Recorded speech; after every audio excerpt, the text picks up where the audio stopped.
পথ দেখাচ্ছে ঘাটাল বলা যেতেই পারে।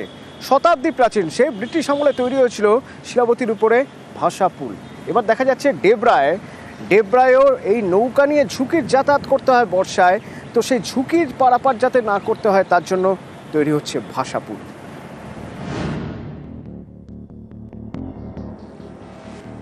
নদীর বুকে পরপর নৌকা, এই নৌকার উপর দিয়ে তৈরি করা হয়েছে ভাষা পুল।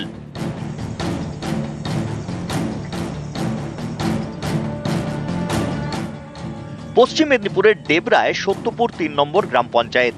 এখানকার ডাবাগেরিয়ার গা ঘেঁষে বয়ে গিয়েছে কাঁসাই। ওপারে ভবানীপুর ১ নম্বর এবং ২ নম্বর গ্রাম পঞ্চায়েত। ডাবাগেরিয়ার দিকে স্কুল, কলেজ, সরকারি অফিস। তাই ভবানীপুরের ৪০টি গ্রামের বাসিন্দাদের নদী পেরোতে হয়। বর্ষা বলতে নৌকো। বর্ষার সময় ভয়ঙ্কর হয়ে ওঠে কাঁসাই। তখন নদী পারাপার করতে হয় ঝুঁকি নিয়ে, না হলে ১৫ কিলোমিটার ঘুরে যেতে হয় ডেবরায়। তাই এবার নদীর বুকে ভাষা পুল তৈরি করছে ঘাট কর্তৃপক্ষ। নৌকার উপর দিয়ে যাতায়াতের রাস্তা যেমন রয়েছে ঘাটালে। ডাবাগেরিয়ায় এই ভাষা পুল তৈরি করায় মিলেছে স্বস্তি। তবে বাসিন্দাদের দাবি পাকা সেতু তৈরি করে দিক প্রশাসন। ভাষা পুলটা হচ্ছে এখনের জন্য ভালো, কিছুদিনের জন্য ভালো, কিন্তু এখানে তো যাতায়াত বেশি, ব্রিজটা হলে বেশি ভালো। আগে সমস্যা হতো, অনেক ধরনের নৌকা ফোকা দিয়ে যাতায়াত করতে হতো। হ্যাঁ, মানুষের অনেক সমস্যা হতো। এখনো সমস্যা অতটা হবে না। বর্ষা হয়, বর্ষা হলেই ডাবাগেরা ব্রিজ, কাঁসাই নদী, সেখানে যদি জলে ডুবে যায়, যে বাঁধটা করা হয় টেম্পোরারি, সেটা ডুবে যায় এবং ভেসে যায়। তারপরে কিছুদিন ওই বাঁশের পাটা দিয়ে ওখান দিয়ে গাড়ি ফাড়ি, ছোট গাড়িগুলো এবং মোটর বাইক এগুলো চালানো হয়। তো আমরা ডাবাগেরা ব্রিজের জন্য অনেকটা আমরা প্রসিড করেছি, ডিপিআর জমা হয়েছে, ল্যান্ড অ্যাকুইজিশনের অর্ডার হয়েছে, ও টাকার জন্য লেখা হয়েছে। 6.5 একর জায়গা ওখানে অ্যাকোয়ার করা হবে। ও ডাবাগেরা ব্রিজটা আমরা করবো, এটা আমরা জিরো ক্ষতি করবো। ডেবরা থেকে দিগ্বিজয় মাহালি, নিউজ 18 বাংলা। দক্ষিণ ২৪ পরগনার কুলতলিতে মাতলা নদী, কুলতলির কৈখালির এই মাতলা নদী পারাপারের জন্য ফেরি সার্ভিস তো আছে, কিন্তু জেটি নেই। এবার দুটো জেটি তৈরি হচ্ছে। দক্ষিণ ২৪ পরগনার কুলতলি, এখানে মাতলা নদী ঘেরা কৈখালি। একে সুন্দরবনের প্রবেশদ্বার বলে। কৈখালি দিয়ে মাতলা নদী পারাপারের জন্য ফেরি পরিষেবা চালু রয়েছে, কিন্তু কোনো জেটি নেই। নদীর পার কাদায় কাদা, তার উপর দিয়ে হেঁটেই ফেরিতে ওঠানামা করতে হয়। এবার তৈরি হতে চলেছে দুটি কংক্রিটের জেটি। রবিবার শিলান্যাস করেন কুলতলির বিধায়ক গণেশ চন্দ্র মণ্ডল। আমাদের এইখানে কৈখালি যারা পর্যটক আছে, যারা মৎস্যজীবী আছে, তারা যাতে নদীতে ভালোভাবে নামতে পারে এবং উঠতে পারে, তার জন্য এখানে 2,15,00,000 টাকা ব্যয়ে, বিশেষ করে যারা দূর দূরান্ত থেকে সুন্দরবনের দেখার জন্য আসে এবং এই এলাকার মৎস্যজীবী যারা আছে, সবাই এই জেটি ঘাট হওয়ায় বহু উপকৃত হবে। কৈখালি থেকে দেউলবাড়ি ও কাটামারি বাজারে রোজ ফেরি চলাচল করে। স্কুল এবং বাজারে যেতে হয় এই পথে, নদী পেরিয়ে। পাশাপাশি এই নদীপথ ধরেই সুন্দরবনে যান পর্যটকরা। পর্যটক এবং স্থানীয়দের জন্য দুটি আলাদা জেটি তৈরি করা হবে কৈখালিতে। জেটি ঘাটটা হয়তো উপকার অনেকটা বেশি হবে, তার কারণে আগে তো কৈখালি ঘাটে ভালো জেটি ঘাট ছিল না, একমাত্র আশ্রমের একটা জেটি ছিল, যেটা ভাঙাচোরা ছিল, সেটা এমএলএ সাহেব ঠিকঠাক করে দিয়েছিল। আবার দুখানা কংক্রিটের জেটি উদ্বোধন করে গেলে মানে 10-15 দিনের মধ্যে কমপ্লিট হবে। জেটি ঘাটটা হয়ে পর্যটকদের যেমন উপকার, এখানে স্থানীয় মানুষদের যারা ফেরি সার্ভিস করে তাদেরও অনেক উপকার, পর্যটকদের উপকার, যারা বাসিন্দার কাটামারি দেউলবাড়ি যাতায়াত করে তাদেরও উপকার। কাটামারির একটা স্কুল আছে, এখান থেকে পরীক্ষার সিট পড়ে বা এখান থেকে কিছু ছাত্রছাত্রীরা যায় কাটামারিতে, তখন তাদেরও সমস্যা হয়, টাইমে যেতে পারে না কাদার জন্য, ভাটা জোয়ার ভাটার সমস্যা আছে, ওই জন্য জেটি ঘাটটা হলে তখন আর ওই সমস্যাটা থাকবে না। দক্ষিণ ২৪ পরগনা থেকে অর্পণ মণ্ডল, নিউজ 18 বাংলা।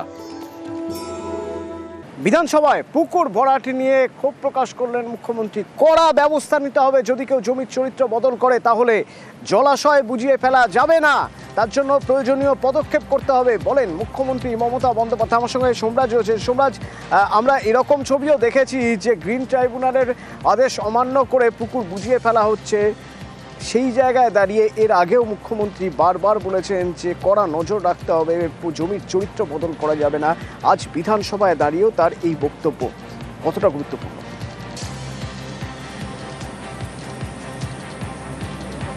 দেখো, অবশ্যই গুরুত্বপূর্ণ, যেখানে শাসক দলের একাধিক বিধায়করা উপস্থিত ছিলেন এবং সেখানে রাজ্যের পুরো নগর উন্নয়ন মন্ত্রী তিনি নিজে উপস্থিত ছিলেন। তাদের উপস্থিতিতেই মুখ্যমন্ত্রী মমতা বন্দ্যোপাধ্যায় এই কড়া বার্তা দিলেন পুকুর ভরাট নিয়ে। তিনি অবশ্য জানিয়েছেন যে এ রাজ্যে গত 11 বছর ধরে পুকুর ভরাট নিয়ে কোনো অভিযোগ নেই, কিন্তু সাম্প্রতিক সময় পুকুর ভরাট নিয়ে কিছু কিছু অভিযোগ আসছে এবং সেক্ষেত্রে মুখ্যমন্ত্রী মমতা বন্দ্যোপাধ্যায় স্পষ্ট বার্তা দিয়েছেন এই ধরনের কোনো অভিযোগ হলে বা ঘটনা ঘটলে তিনি কিন্তু ভেঙে দেবেন এবং শাস্তিমূলক পদক্ষেপ নেওয়ার ক্ষেত্রে কোনো কম্প্রোমাইজ করা হবে না। মুখ্যমন্ত্রী মমতা বন্দ্যোপাধ্যায় এই বার্তা দিয়েছেন। পাশাপাশি রাজ্যের পুরো নগর উন্নয়ন দপ্তর এবং পঞ্চায়েত দপ্তরকেও গোটা বিষয়টি দেখার নির্দেশ দিয়েছেন। তার কারণ এই যে পুকুর ভরাট হচ্ছে, এই পুকুর ভরাট নিয়ে তার কাছে নির্দিষ্টভাবে স্পেসিফিকভাবে কিছু অভিযোগ এসেছে এবং সেই অভিযোগের কারণেই মুখ্যমন্ত্রী মমতা বন্দ্যোপাধ্যায় এই বার্তা দিয়েছেন কোনোভাবেই পুকুর ভরাট করা যাবে না। এবং কেউ কেউ লোকালি অর্থাৎ স্থানীয়ভাবে এই পুকুর ভরাট কোনো রকম উদ্দেশ্য নিয়ে করার চেষ্টা করছেন, তা নিয়েও মুখ্যমন্ত্রী মমতা বন্দ্যোপাধ্যায় এদিন স্পষ্ট বার্তা দিয়েছেন এবং সেক্ষেত্রে সব বিধায়কদের তিনি সতর্ক করে দিয়েছেন। রাজ্যের পুরো নগর উন্নয়ন মন্ত্রী ববি হাকিমকে তিনি স্পষ্ট নির্দেশ দিয়েছেন যে গোটা বিষয়টি দেখার জন্য। এর আগেও নবান্ন থেকে করা বার্তা দেওয়া হয়েছিল এই পুকুর ভরাটকে কেন্দ্র করে। আজ বিধানসভার প্রশ্ন উত্তর চলাকালীন মুখ্যমন্ত্রী মমতা বন্দ্যোপাধ্যায় এই কড়া বার্তা দেন পুকুর ভরাটকে কেন্দ্র করে। ধন্যবাদ।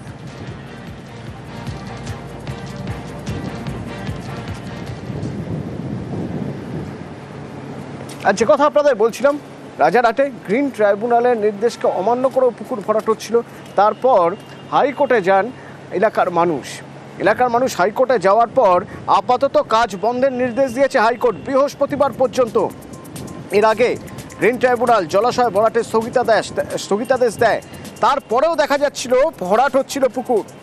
সোমবার ডিভিশন বেঞ্চের দৃষ্টি আকর্ষণ করেন বাসিন্দারা।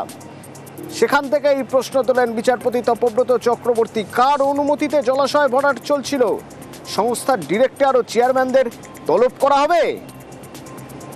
আপাতত 3 দিন কাজ বন্ধের নির্দেশ। আজকে মামলাটি সকালবেলা মাননীয় ডিভিশন বেঞ্চের দৃষ্টি আকর্ষণ করার পরে মাননীয় ডিভিশন বেঞ্চ অসম্ভব রকমের এক্সেপশন নেন।